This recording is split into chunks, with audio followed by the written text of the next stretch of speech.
तो आज हम BA चैप्टर नंबर 1 के रिवीजन क्विकली रिवीजन करेंगे। तो पहला चैप्टर का नाम है अभिप्रेरण के प्रोत्साहन के प्रेरणा यानी थियोरी। तो मास्लो प्रेरणा क्रमिक जरूरतों सिद्धांत समझो। तो क्रमिक यानी कि क्रमशः 1 2 3 4। तो ज़रूरत के अकॉर्डिंग हमारी क्या मतलब कि सिद्धांत होते हैं उसे मास्लो ने बताया है। उसमें प्रस्तावना में है संचालक एकमनी सफलता માટે બીજી વ્યક્તિઓથી પાસે काम લેવાનું છે। तो संचालक जो काम करता है उसको एकम की सफलता के लिए क्या करना होता है, दूसरे व्यक्ति जैसे कि कामदार, लेनदार, देवदार सबके पास से काम लेना होता है। જ્યાં સુધી તે પોતાનો હાથ નીચે વ્યક્તિઓને કામ કરવા ઉત્સાહિત કરી શકે નહીં ત્યાં સુધી તે સંચાલક તરીકે ધંધાનો ધ્યેય સિદ્ધ કરી શકે नहीं। तो जब तक उसके नीचे जो लोग अंडर में काम कर रहे हैं, जो कर्मचारी या लोग काम कर रहे हैं, उनको उसने काम करने के लिए प्रोत्साहित नहीं किया तब तक उसकी जो ड्यूटी है एज ए संचालक वो कंप्लीट या पूरी नहीं हुई, हम ऐसे मान सकते हैं। માણસમાં કામ કરવાની ગમે તેવી શારીરિક કે માનસિક શક્તિ હોય પરંતુ જ્યાં સુધી તેનામાં કામ કરવાની ઈચ્છા ન હોય ત્યાં સુધી તે શક્તિનો કશો अर्थ नहीं। तो इंसान कितना भी बहादुर हो, कितना भी वो शारीरिक के मानसिक शक्ति वाला हो, डिग्री वाला हो, लेकिन जब तक वो काम करना नहीं चाहता हो, इच्छा नहीं रखता हो, तब तक वो उसकी डिग्री का या फिर उसकी शक्ति का कोई मतलब नहीं। ऐसा संचालके मानवीओ साथे काम लेवानुं छे, तेमने संतोषी और आनंदी रखवानुं छे। संचालक को क्या करना रहता है, कर्मचारी के पास काम करना होता है और उनको कैसा खुश रखना रहता है और साथ साथ पेढ़ीना हित में तेमनो श्रेष्ठ उपयोग करवानो छे और उनकी जितनी भी शक्ति उसकी पेढ़ी के हित में उसका अच्छे से अच्छा उपयोग करना है। आ माटे मानवीना स्वभावનું ઊંડું જ્ઞાન તેનામાં હોવું જોઈએ। इसलिए मानवी का जो स्वभाव का जो ज्ञान होता है वो संचालक के अंदर होना चाहिए। हवे जरूरत अग्रता क्रम, अग्रता यानी पहली कौन सी है, शारीरिक जरूरत यानी कि खाना, रोटी, कपड़ा, मकान। सलामती की ज़रूरत यानी सलामती होना चाहिए काम जाकर हम लोग। प्रेम की ज़रूरत यानी कि थोड़ी मोहब्बत भी इंसान के दिल में होना चाहिए। प्रतिष्ठा की ज़रूरत यानी थोड़ा उसकी वैल्यू भी होनी चाहिए। आत्मसिद्धि की ज़रूरत, उसकी जो कॉन्फिडेंस लेवल हाई होना चाहिए। मास्लो सिद्धांत की टीका समझाओ। टीका यानी कि मतलब गलत, उल्टा। कृत्रिम वर्गीकरण क्रम हमेशा साचो तो नहीं। पहला क्या है, वर्गीकरण कैसा है, कृत्रिम, वो इंसान ने बनाया है। क्रम तो जरूरत मास्लो सिद्धांत की टीका पहले में क्या है कि कृत्रिम वर्गीकरण, जो वर्गीकरण है वो कुदरती नहीं है, इंसानों ने बनाया है।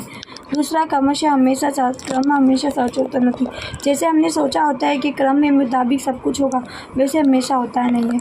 तो और तीसरा है जरूरत वच्चे भेद पाड़वानो कार्य मुश्किल है। जो भी जरूरियात है जैसे शारीरिक और सामाजिक दोनों को अलग अलग करना वो काम थोड़ा भारी है। वर्ण संतोषायली जरूरत नो ख्याल, जो जरूरत संतोषायली पहले से ही गई है उसका ख्याल भी बार बार आ रहा है। ऊँची कक्षा की जरूरत पची संतोषाय ये ख्याल खोटो है। हम क्या सोचते हैं कि इंसान को तुरंत ही प्रमोशन नहीं देंगे, बाद में देंगे, तो ये ख्याल क्या है, खोटा है। कितनी ज़रूरत है सदर वर्ण संतोषायली, कितनी ज़रूरत क्या रहती है, वर्ण संतोषायली रह जाती है।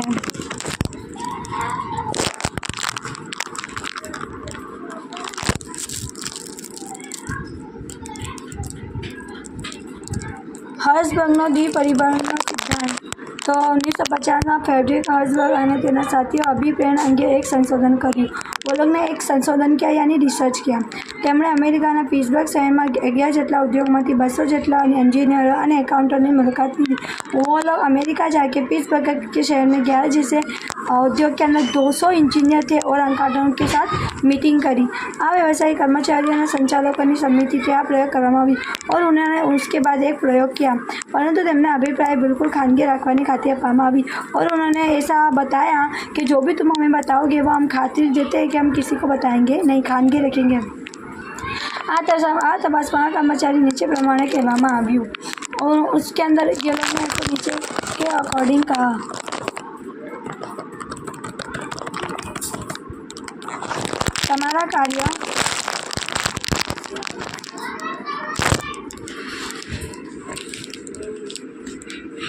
તમારા કાર્ય અંગે ક્યારે તમને ખૂબ સારું લાગ્યું છે અને ક્યારે ખૂબ ખરાબ લાગ્યું છે ते जणाओ। उन्होंने पूछा कि कर्मचारीओ को तुमको कब सबसे अच्छा लगा और कब खराब लगा।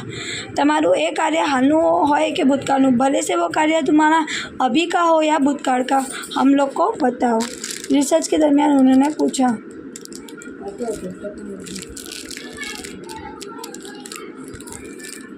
હર્ષબર્ગના દ્વિપરિબળનો સિદ્ધાંત, उसमें द्विपरिबળ थे। आरोग्यના પરિબળ, आरोग्यના 10 परिबળ, आरोग्य के 10 परिबળ है।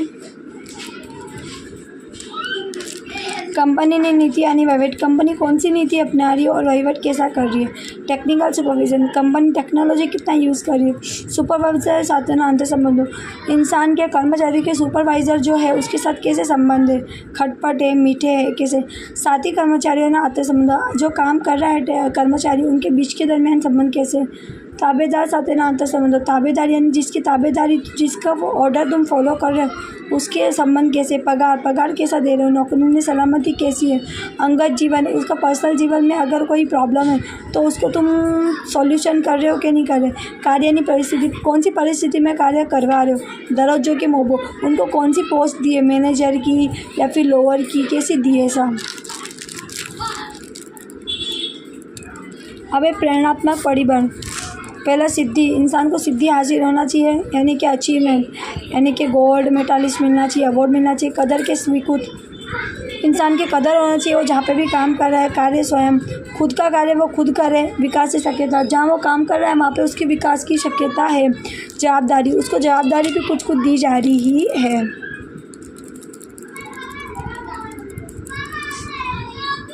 चैप्टर 4, अभिप्रेरणा औजारों विचलकों। अभिप्रेरणा औजारों, पहला है विधेयात्मक अभिप्रेरणा औजारों, हकारात्मक अभिप्रेरणा औजारों।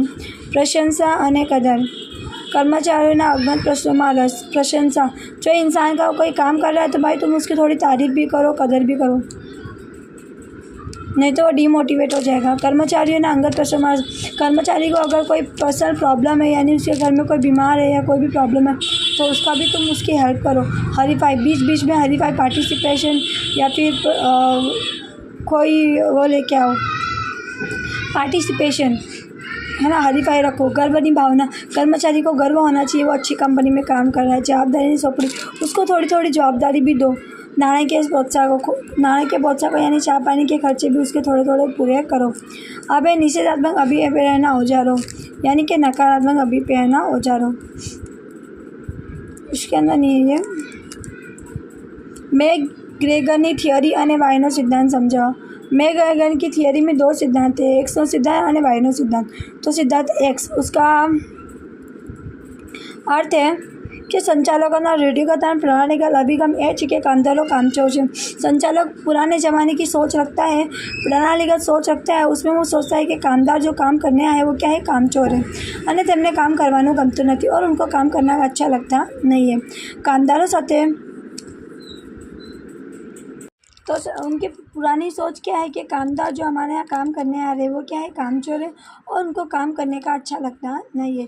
उसके साथ ककड़ाई थी यानी धमकी, तो उनको लड़ झगड़ के उनको डांट के ही तुम्हें काम करवाना पड़ेगा।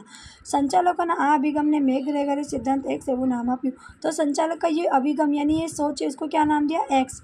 जो कर्मचारी नकारात्मक खासियतों पर भार मूके छे, जो एक गलत खासियत है, गलत चीज़ों पर भार मूकता है। ये गलत है ना, चिल्लाना, डांटना।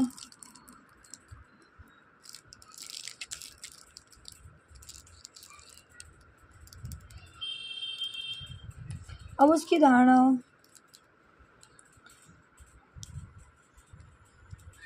संचालन द्वारा अपनावाती नीतिओ। आ परिस्थिति समझवा माटे આપણે मानवीनी जरूरियात समझिए। तो मानवी की क्या है, 3 तरह की जरूरत, प्राथमिक जरूरियात, सामाजिक जरूरियात, गर्वनी जरूरत। प्राथमिक में क्या आता है, खाना मिलना चाहिए, एक छोटा सा घर मिलना चाहिए, कपड़े होने चाहिए। सामाजिक में क्या होता है कि समाज में थोड़ी इज्जत उसकी होनी चाहिए। गर्व में क्या होता है, उसको आत्मविश्वास होना चाहिए, ठीक है। अब એ સિદ્ધાંતો આય तो उपर सिद्धांत एक्स में प्रणालीगत मान्यताओं जे खामियों दर्शावी है, जो खामी एक्स में है यानी पुरानी चीज़ों में है वो खामियों को दूर करता है। कौन, वाय। તેને દૂર કરતી આધુનિક વિચારસરણી यानी મૉડર્ન સોચ અમારી કે કર્મચારીઓ વચ્ચે પ્રત્યે मानवतावादी दृष्टिबिंदु अपनावવું જોઈએ। तो कर्मचारी को हमें क्या करना चाहिए, वो सोचना चाहिए कि ये भी एक इंसान है, इसकी भी एक फैमिली है, इसका भी घर बार है, उसको ये सोच के हमें उसकी साथ काम करना चाहिए। તેને મેકગ્રેગર સિદ્ધાંત વાય નામે ઓળખાયો છે और મેકગ્રેગરને इसको सिद्धांत का वाय का नाम दिया है। सिद्धांत वाय धारणा संचालन द्वारा अपनावाती नीतियों और विधियों। उसमें बाद में तुम लिखना वित्तीय की नीति। उसमें पहला क्या है, विकेंद्रीकरण यानी कि काम की सौंपड़ी तुम इंसान को कर दो, और सत्ता सौंपड़ी और उसके साथ कितनी सत्ता भी उसे दो। कार्य विस्तृतीकरण, कार्य को फैला दो। कार्य समुद्रीकरण, कार्यों को समुद्र कर दो। संचालन में भाग, संचालन में उसको भाग दो यानी हिस्सेदारी रखो। स्वयं मूल्यांकन, उनको इतना वो दो कि वो खुद मूल्यांकन कर सके।